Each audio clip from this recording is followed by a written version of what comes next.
Hi everyone! I just wanted to do a quick tutorial on how to blend with alcohol markers. When you first get them, they're kind of daunting. They react very differently to what you're used to if you're coloring with like water-based inks. And learning to blend takes some time. I know when I first got them I was like, oh my goodness, this is harder than I thought it was gonna be. So for easy blending, what you do is you pick 3 different shades of the same color, so all green, and you pick a light shade, a medium shade, and a dark shade. So what you want to do is you want to start with the light shade, so you work from light to dark, and you lay down some color with your lightest color. And what you want to do is you want to work really quickly. So lay down your color and then get your next color ready, your medium color, and go in over top of your lighter shade. And I used to think, oh, okay, that's where I'm done. But you're not done yet. You take your lighter shade and you go back over it to blend it. So go between the two and blend it out. And you can do that a whole bunch of times if you want. Just make sure that your ink stays wet. So go back in with your medium shade again, fill it in,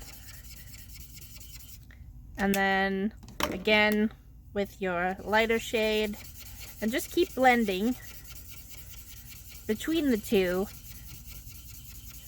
Okay, so that looks pretty good. And then take your darkest shade while everything's still wet and go in like that at the end, and then go in with your medium shade and start blending that out as well.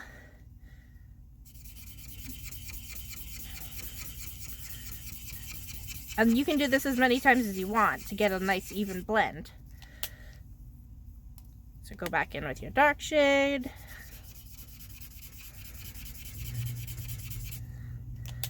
and then go in with your middle shade again and blend it out. So you keep doing that while things are wet, and eventually you end up with a really nice gradient. And you can do it with any color family, like all pinks, all greens, all blues. You can also do it with colors that are kind of close to each other. So let's try it with a blue and a green. So close together, by close together I mean on the color wheel. So a blue and a green would mix, but say like an orange and a purple wouldn't, because you would get a brown color in between. So if I go in with a blue and a green, I get a kind of a teal in between.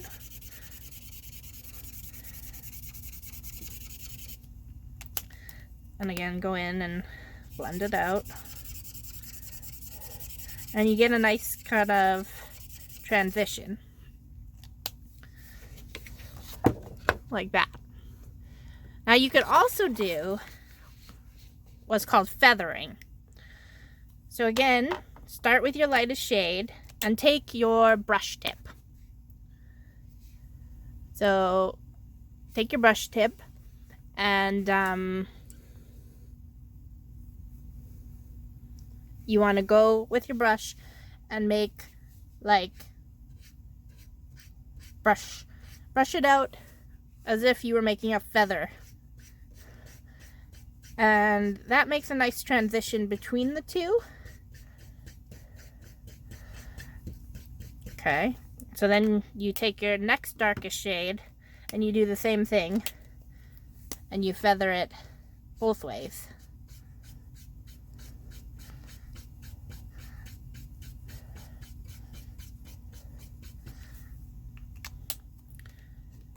And then you take it again and you feather it between again, and you keep feathering until it looks like it's